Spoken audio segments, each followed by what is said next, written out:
wanted to talk to you about free speech for a few minutes. There are a lot of different currents and cross currents that seem to operate within this frame of free speech. There's a piece over on Politico by Greg Lukianoff and Nico Perino. The headline, "Why Even Nazis Deserve Free Speech. The First Amendment is under threat and you should be worried." But they start out by making the argument against so-called free speech, suggesting that Texas A&M University, Richard Spencer has, here's what happened. Richard Spencer, the neo-Nazi, hail Trump, hail victory, all that kind of stuff, Sieg Heil. That Richard Spencer, the right-wing Nazi American, had booked rooms at Texas A&M, University of Florida, Michigan State to go give speeches. In no case did the university or anybody affiliated with the university invite Richard Spencer to speak. Instead, Richard Spencer rented a room on campus to give a speech. Or his organization did, which has a kind of bland-sounding name like the National Policy Institute or something like that. So, and then when the university finally figures out it's Richard Spencer and says, "Hey, sorry, we don't want to riot on our campus. We don't want our campus police. We don't want to have to blow the whole year's budget in one afternoon. We're just not going to rent this room to you." And then he starts screaming, "Oh my God, the university is censoring me. It's a public institution. They take money from the government. They should fall under the First Amendment." Well, the question that occurs to me is, why are universities renting out rooms to the public in the first place? Are they that broke? Is this a symptom of the war on education that Bill Bennett declared when he was Ronald Reagan's Secretary of Education? Is that what we're seeing now? The echoes of Bill Bennett working to take down public education in the United States? Reagan ending free college education in California, defunding the California universities, University of California system. Is that why these universities are renting rooms out? If so, the easy solution, just stop renting out rooms. And, if white nationalists come and say, we want to speak, or anybody else who wants to advocate violence and racism, you just say no. And in fact, I think there's a much more thoughtful piece. This first piece in Politico, "Why Even Nazis Deserve Free Speech," is basically saying that, sort of a variation, and then get into Milo and Yiannopoulos and all this other stuff, is basically a variation on the idea that, first they came for the Nazis and then they came for me, right? First they said the Nazis couldn't speak, and then they said, no, Thom Hartmann can't speak. Or progressives can't speak or whatever. But there's a big difference between Nazis and progressives. Progressives are not advocating racial violence. Progressives are not advocating racial supremacy. It's a huge difference. So I think the best response is by Eve Smith over at the nakedcapitalism. Is it .com or .org blog? I don't have a .org. I think it is, yeah, Naked Capitalism. One or the other. .com. Okay, it is .com. Thank you. Okay, so first of all, in Boston, the Nazis had a permit to speak, but it only covered 100 people and explicitly banned weapons. You may not bring weapons. Now, that was not the case in Charlottesville. They were not limited to 100 people, and they weren't told they couldn't bring weapons. But the point that Eve is making in this article is that there's all kinds of speech in the United States that we proscribe, that we prohibit, that we say, we can circumscribe this. We can draw a line around this speech and extract it from public dialogue. This speech is not allowed. There's lots of kinds of speech that fall into that category. And they include obscenity. There's certain words I can't say on the air. There's certain words you could get arrested for saying to a police officer. Fighting words. Now, how is the Klan and the Nazis pretty much anything that they say not fighting words? Defamation, including libel and slander. Not only do we prohibit defamation, but we give people an opportunity to have a remedy to defamation. If they feel that they've been defamed, they can sue for libel or slander, depending on whether it was done, in print or in person. We ban child pornography. It's just simply not allowed. And by the way, not just child pornography. We also ban pornography of bestiality.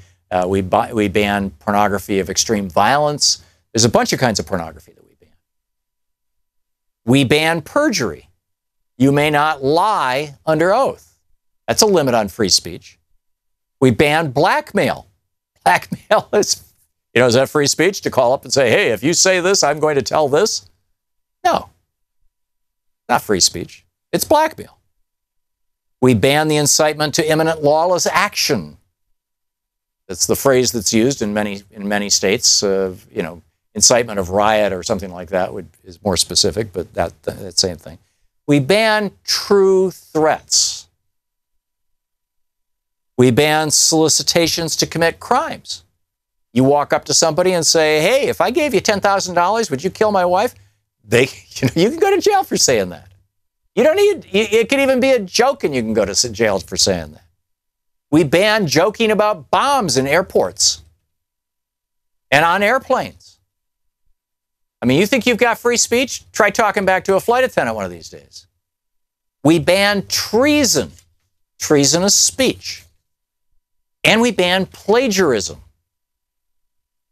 Now, what Eve Smith points out is that there is something in common with all of these forms of speech that we ban. Obscenity, fighting words, defamation, pornography, certain types of pornography, perjury, blackmail, incitement to imminent lawless action, true threats, solicitation to commit crimes, treason, and plagiarism. And that commonality is harm. Every single one of those types of speech that we ban because there is a specific type of harm associated with it. Stanley Fish, this is from Eve Smith's piece over at Naked Capitalism. Stanley Fish, discussing a Jeremy Waldron thesis, says, and I quote, "The very point of hate speech," Waldron says, "is to, quote, negate the implicit assurance that a society offers to the members of vulnerable groups that they are accepted, as a matter of course, along with everyone else. Purveyors of hate aim to undermine this assurance, call it into question, and taint it with visible expressions of hatred, exclusion, and contempt." And if you watch that Vice video, by the way, of which I guess something like 3 million people have seen so far, it's pretty shocking. Vice did a documentary. They had a reporter, a camera crew, embedded with the Nazis at Charlottesville. And the guy is talking about, yeah, we're going to kill people. And yeah, that girl, she got what she deserved. And all that kind of stuff. And this is hate speech. And it produces harm. And Eve Smith says, and yet our political mythology demands that hate speech should be tolerated regardless of the obvious and well-documented harm it causes. Other countries have hate speech laws. The United States is long past due. And I have come around to agreeing with this. There was, for most of my life, I applauded the ACLU back in the I forget what year it was. It was when I was a kid. I don't remember if I was a teenager or younger than that, frankly. Maybe you could Google that. I don't know. Troy, the ACLU and the Nazis in Skokie, Illinois. And there was a group of Nazis who wanted to have a march through Skokie, through downtown Skokie, and as I recall, and in 1978. Thank you, Troy. And in 1978, that part of Skokie still had a very, very large population of not only Jews, but people who had survived the Holocaust. And the Nazis wanted to march through there. And the town said, no, you can't. And the ACLU defended the Nazis. Now, the march never happened. But, all of us, liberals thought, oh, isn't that great? The ACLU is standing up for everybody's right to free speech. And I've been kind of holding that position for a long, long time. But I got to tell you, I don't believe that anymore. I am coming to the opinion that speech that causes harm, whether it's incitement to riot, or defamation, libel, or slander, or obscenity, true threats, solicitation, etc., that hate speech falls into that same category as speech that causes harm.